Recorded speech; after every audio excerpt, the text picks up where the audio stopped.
.50 caliber machine gun is an anti-armored vehicle weapon. Carried in pack by cavalry units, it affords a ready means of defense against tanks or armored cars. It is a weapon of great power.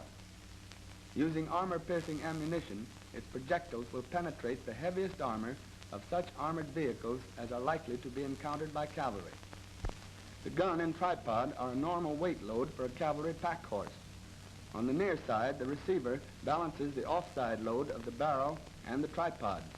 When so packed, the gun has the same mobility as a mounted trooper. The box on top of the load contains spare parts. The ammunition is also carried on pack horses. Each pack animal carries 4 boxes of 100 rounds each.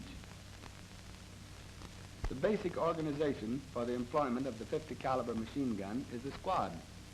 A squad consists of a corporal and 6 privates, all mounted. It has 1 gun horse and 2 ammunition horses. The gun squad has great maneuver ability. It marches as fast and as far as other cavalry units. It is not stopped by obstacles such as accidents of the ground, mud, or poor roads.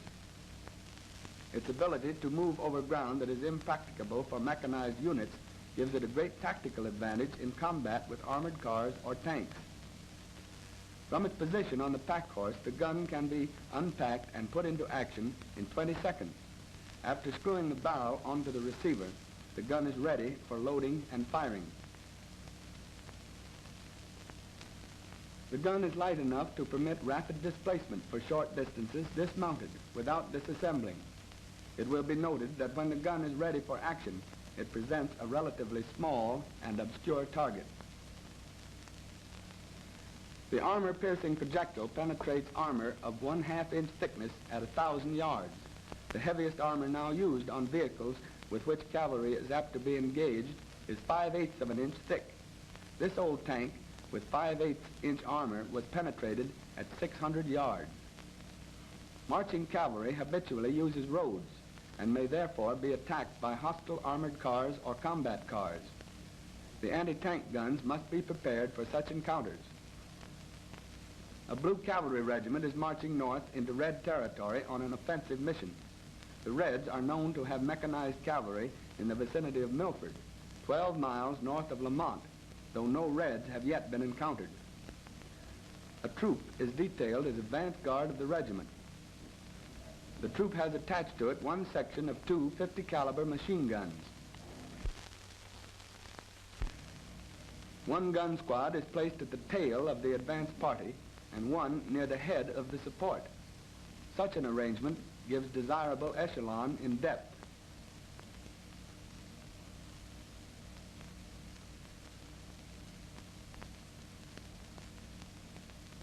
A section of hostile combat cars observes the march of the regiment. Against troops not equipped to cope with mechanized forces, the armored vehicle has a decided advantage. But against trained troops equipped with anti-tank weapons, it is a different story.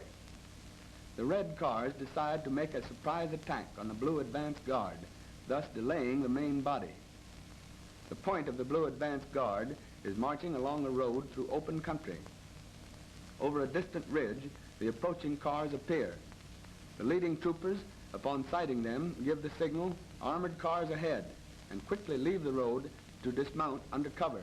The signal is relayed to the rear by connecting files, while the point deploys to use its rifles against the oncoming cars. If time does not permit the point to fire as the cars go by, it may lay in wait for them in case they come back. The advanced party is following the point at about 500 yards. The signal from the point is seen and relayed to the support. The advance party is halted. The lieutenant in command directs the light machine guns and the .50 caliber machine gun to go into action on the road. The remainder of the platoon clears the road and takes cover. Here they dismount and prepare to fire on the cars with armor-piercing ammunition. Time in this situation is more important than an ideal gun position. Against hostile cars which are limited to roads, almost any position on the roadside is satisfactory. In a few seconds, the gun is in position, ready to fire up the road when the cars appear. The gun is a relatively small, obscure target. It is sighted on the point at which the cars must come into view. The cars will present a larger target at close range. The element of surprise is now with the 50 caliber gun, for it knows where the cars must appear, but the cars do not know where they are to meet resistance. Having broken through the point's defense, the cars soon appear around a bend in the road, in range of the 50 caliber gun. The gun opens fire on the leading car, using 1 round of tracer to each 3 or 4 rounds of armor-piercing ammunition. Thus the gun is easily kept on the target. In the meantime, the support, following some 600 or 700 yards behind the advance party, receives the relayed signal. The support commander directs the 50 caliber machine gun to go into action on the side of the road. The remainder of the support quickly clears the road and prepares to support the anti-tank gun by rifle and light machine gun fire, while the 50 caliber gun crew place their weapon to command the road to the front, ready to engage the hostile cars in case they break through the fire of the advance party gun.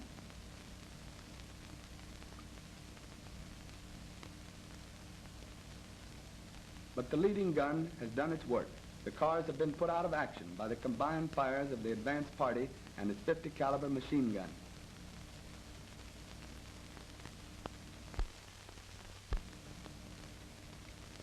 A weapon which can easily penetrate any but the heaviest armor, a weapon which can be packed on 1 horse, and which can be put into action from pack in the time that it takes a car going 30 miles an hour to move 300 yards.